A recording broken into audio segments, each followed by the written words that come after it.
नमस्कार, मैं हूं अंकुर और आप देख रहे हैं सत्यहिंदी.com। आइए एक नजर डाल लेते हैं अब तक की सुर्खियों पर। दिल्ली में तीनों नगर निगम एक होने जा रहे हैं। मंगलवार को प्रधानमंत्री नरेंद्र मोदी की अध्यक्षता में हुई केंद्रीय कैबिनेट की बैठक में इससे जुड़े प्रस्ताव को मंजूरी दी गई। बीते काफी दिनों से इस बात की अटकलें लगाई जा रही थीं कि दिल्ली में नगर निगमों का एकीकरण हो सकता है। साल 2012 से पहले दिल्ली में तीनों नगर निगम एक ही थे, लेकिन 2012 में इन्हें तीनों निगमों यानी उत्तरी, दक्षिणी और पूर्वी में बांट दिया गया था। वहीं केंद्र सरकार तीनों नगर निगमों को एक करने से जुड़ा विधेयक अगले हफ्ते संसद में ला सकती है। 2012 से पहले दिल्ली नगर निगम की आर्थिक जरूरतें गृह मंत्रालय के मार्फत केंद्र सरकार पूरी करती थी।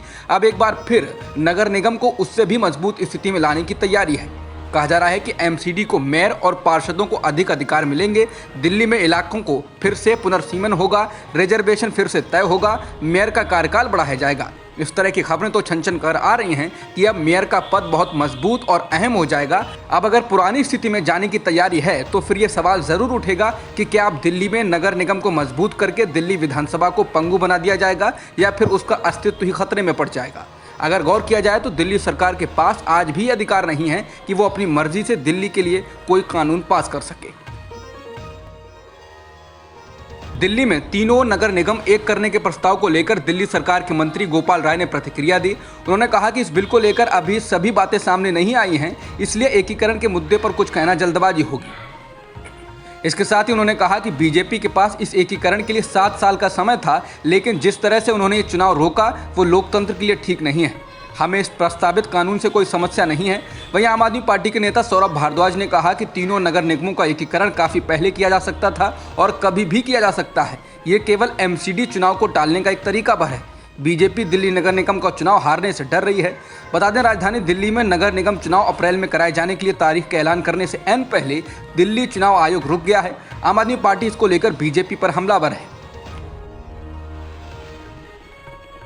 चीन ने इस बार पहली बार ओआईसी की बैठक में हिस्सा लिया है। पाकिस्तान के इस्लामाबाद में हो रही इस्लामिक सहयोग संगठन की बैठक में चीन के विदेश मंत्री वांग यी ने कहा कि उनका देश इस्लामिक देशों के साथ मिलकर काम करने को तैयार है।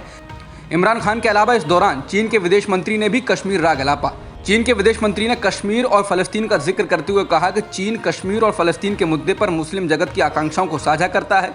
वहीं इस दौरान इमरान खान ने भी कहा कि हम फलस्तीनियों और कश्मीर के लोगों दोनों के आगे फेल हुए हैं। मुझे ये कहते हुए दुख हो रहा है कि हम कोई प्रभाव नहीं डाल पाए हैं। वे हमें गंभीरता से नहीं लेते हैं। हम लोग विभाजित हैं और वे शक्तियां इसे जानती हैं। द कश्मीर फाइल्स फिल्म को लेकर जम्मू कश्मीर के पूर्व मुख्यमंत्री फारूक अब्दुल्ला ने मंगलवार को कहा कि विवेक अग्निहोत्री द्वारा निर्देशित द कश्मीर फाइल्स को टैक्स फ्री करके बीजेपी के नेतृत्व वाली सरकार लोगों के दिलों में नफरत फैलाना चाहती है। द कश्मीर फाइल्स पर विवाद के बीच ही फारूक अब्दुल्ला का बयान आया है। इस फिल्म को बीजेपी शासित कई राज्य सरकारों ने टैक्स फ्री कर दिया है। कई जगहों पर सरकारी कर्मचारियों को फिल्म देखने के लिए छुट्टी दी गई है। बीजेपी इस फिल्म को काफ़ी बढ़ावा दे रही है। वहीं फारूक अब्दुल्ला ने बीजेपी सरकार पर निशाना साधते हुए कहा वे नफरत से लोगों के दिलों को और भरना चाहते हैं। वे कह रहे हैं कि हर पुलिसकर्मी और सैनिक सभी को ये फिल्म देखनी चाहिए ताकि वे हमसे आखिरी हद तक नफरत करें, जैसा कि हिटलर और गोबेल्स ने जर्मनी में किया था। तब 60 लाख यहूदियों को कीमत चुकानी पड़ी थी।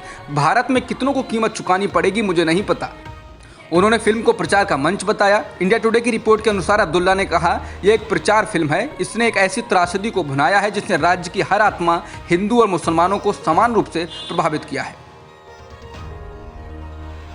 द कश्मीर फाइल्स फिल्म को लेकर अब जम्मू कश्मीर के पूर्व मुख्यमंत्री और नेशनल कॉन्फ्रेंस के नेता फारूक अब्दुल्ला ने प्रतिक्रिया दी।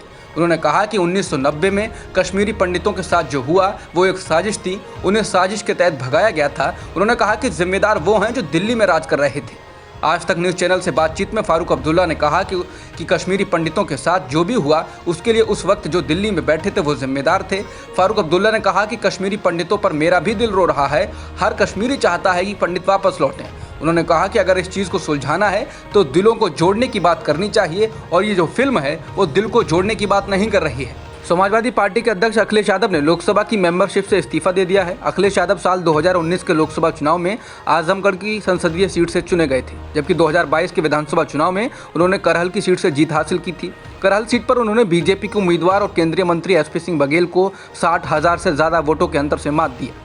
बीते कुछ दिनों से ये सवाल उठ रहा था कि अखिलेश यादव लोकसभा में रहेंगे या फिर उत्तर प्रदेश की विधानसभा में। अखिलेश यादव मंगलवार को लोकसभा के स्पीकर ओम बिरला के पास पहुंचे और उन्हें संसद से इस्तीफे का पत्र सौंपा।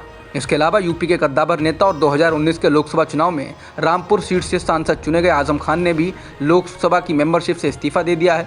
आजम खान इस बार विधानसभा चुनाव में रामपुर सीट से विधायक चुने गए हैं। आजम खान को 55,000 वोटों से जीत मिली है। यूपी विधानसभा चुनाव 2022 में जीत कर आने वाले बीजेपी विधायकों की भाषा धीरे धीरे बदल रही है। हैदरगढ़ के बीजेपी विधायक दिनेश रावत का एक वीडियो वायरल हो रहा है, जिसमें वो समुदाय विशेष की तरफ इशारा करते हुए अजीबोगरीब भाषा का इस्तेमाल कर रहे हैं। बीजेपी विधायक दिनेश रावत ने कहा, जो हमेशा हमारे साथ रहे हैं, उन्होंने इस बार भी हमारा समर्थन किया। जिन्होंने हमारा विरोध किया वे 2024 तक हमारा विरोध करते रहेंगे। उन्होंने कहा, मैंने कभी भी विपक्ष और विरोध करने वालों का सम्मान नहीं किया और ना ही मेरी कोई योजना है। जिन लोगों ने बीजेपी को वोट नहीं दिया, उन्हें किसी भी तरह की मदद के लिए हमारे पास नहीं आना चाहिए। बीते साल पंचायत चुनाव में ज्यादातर जिलों में कथित तौर पर दबंगई से अध्यक्ष पद पर कब्जा जमा चुकी सत्ताधारी बीजेपी पर अब स्थानीय प्राधिकारी क्षेत्र के विधान परिषद सदस्यों के चुनाव में वैसी ही दबंगई के आरोप लग रहे हैं। पहले कई जगहों पर विपक्षी समाजवादी पार्टी के प्रत्याशियों को नामांकन दाखिल करने से रोके जाने और मारपीट करने के आरोप लगे थे। अब नामांकन पत्रों की जांच के दौरान मंगलवार को कई जिलों में सपा प्रत्याशियों के पर्चे खारिज कर दिए गए। सपा अध्यक्ष अखिलेश यादव ने ही अब चुनाव में गड़बड़ी किए जाने का आरोप लगाया है। सपा नेता और एटा मैनपुरी से प्रत्याशी उदयवीर सिंह के साथ मंगलवार को नामांकन पत्र की जांच के लिए जाते समय मारपीट की गई और दौड़ाया गया। अब तक 2 जिलों से बीजेपी के प्रत्याशी निर्विरोध एमएलसी बन चुके हैं। कई और जिलों में यही कुछ दोहराए जाने की संभावना है। उत्तर प्रदेश में विधान परिषद की स्थानीय प्राधिकारी कोटे की 36 सीटों के लिए चुनाव चल रहा है। सोमवार को नामांकन का अंतिम दिन था, जबकि 9 अप्रैल को मतदान और 12 अप्रैल को मतगणना होगी। उत्तर प्रदेश के एटा और मथुरा जिले में सपा प्रत्याशियों का नामांकन निरस्त कर दिया गया है। स्थानीय प्राधिकारी निर्वाचन क्षेत्र एटा मथुरा मैनपुरी से 2 विधान परिषद सदस्य चुने जाते हैं। पश्चिम बंगाल के बीरभूम जिले में फिर हिंसा हुई है। 8 शव अब तक बरामद हुए हैं। राज्यपाल जगदीप धनखड़ ने बीरभूम जिले में हिंसा की कड़ी निंदा करते हुए कहा कि राज्य में मानवाधिकारों का खात्मा हो गया है और कानून का शासन ढीला हो गया है। राज्यपाल ने कहा कि राज्य हिंसक संस्कृति और अराजकता की चपेट में है। मैं बीरभूम के रामपुरहाट में भयावह बर्बरता से आहत और परेशान हूँ।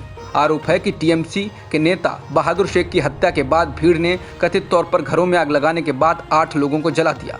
भीड़ ने बीती रात करीब 10 से 12 घरों में आग लगा दी और आज सुबह पुलिस ने जले हुए शव बरामद किए हैं।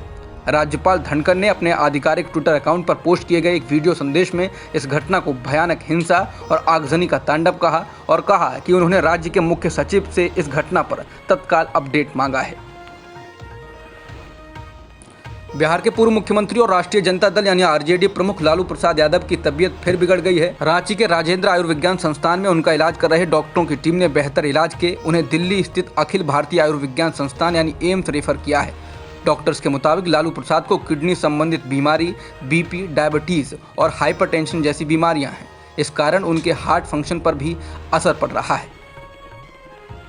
मंगलवार को पेट्रोल और डीजल के दामों में 80 पैसे प्रति लीटर की बढ़ोतरी की गई है। दाम बढ़ने के बाद दिल्ली में पेट्रोल की कीमत 96 रुपये 21 पैसे प्रति लीटर और डीजल की कीमत 86 रुपये 67 पैसे प्रति लीटर हो गई है। मुंबई में पेट्रोल की कीमत 110 रुपये 82 पैसे प्रति लीटर, जबकि डीजल की कीमत 95 रुपये प्रति लीटर हो चुकी है। इसी तरह चेन्नई में पेट्रोल 102 के पार हो चुका है और डीजल 92 रुपये के पार पहुंच चुका है और कोलकाता में पेट्रोल 105 रुपये से ज़्यादा हो चुका है। ये सभी आंकड़े इंडियन ऑयल के हैं। पेट्रोल और डीजल की कीमत में पिछली बार बढ़ोतरी 1 दिसंबर 2021 को हुई थी। पेट्रोल और डीजल के अलावा घरेलू एलपीजी गैस का सिलेंडर 50 रुपये महंगा हो गया है, जिसके बाद बिना सब्सिडी वाले एलपीजी गैस सिलेंडर की कीमत राष्ट्रीय राजधानी में 950 रुपये 50 पैसे हो गई है और 19 किलो वाला कमर्शियल एलपीजी सिलेंडर अब 2003 रुपये का हो गया है। इसके अलावा पटना में ये 998 रुपये से बढ़कर 1039 के पार हो गई है। 5 राज्यों में विधानसभा चुनाव के दौरान कीमतों में इजाफा देखने को नहीं मिला, लेकिन अब चुनाव खत्म होते ही गैर सब्सिडी वाला सिलेंडर महंगा हो गया है। बता दें कि अंतर्राष्ट्रीय बाजारों में रूस और यूक्रेन युद्ध की वजह से कच्चे तेल की कीमतों में इजाफा हुआ है, जिसका असर भारत में भी देखने को मिल रहा है। पाकिस्तान में हर पल बदल रही सियासी तस्वीर के बीच विपक्षी दलों ने इमरान खान की हुकूमत पर हमला बोल दिया है। पाकिस्तान मुस्लिम लीग नवाज की नायब सदर मरियम नवाज ने कहा कि इमरान खान का गेम ओवर हो गया है। पीएमएल की ओर से नेशनल असेंबली में विपक्ष के नेता शहबाज शरीफ को देश के प्रधानमंत्री पद के लिए उम्मीदवार भी बनाया गया है। उधर इमरान खान की पार्टी तहरीक इंसाफ यानी पीटीआई के नेता पीटीआई से बगावत करने वाले सांसदों के खिलाफ लोटा लेकर प्रदर्शन कर रहे हैं। मरियम नवाज ने इस्लामाबाद हाई कोर्ट के बाहर एक प्रेस कॉन्फ्रेंस में कहा कि हुकूमत में बैठी पीटीआई अब टूट चुकी है और इमरान खान इस बारे में जानते हैं कि अब उन्हें बचाने कोई नहीं आएगा। मरियम ने कहा कि इमरान खान कहते हैं कि इसके पीछे कोई अंतर्राष्ट्रीय साजिश है, लेकिन उन्होंने खुद के खिलाफ साजिश की है। अब तक की खबरों में इतना ही। बाकी खबरों के लिए बने रहिए सत्य हिंदी.com के साथ।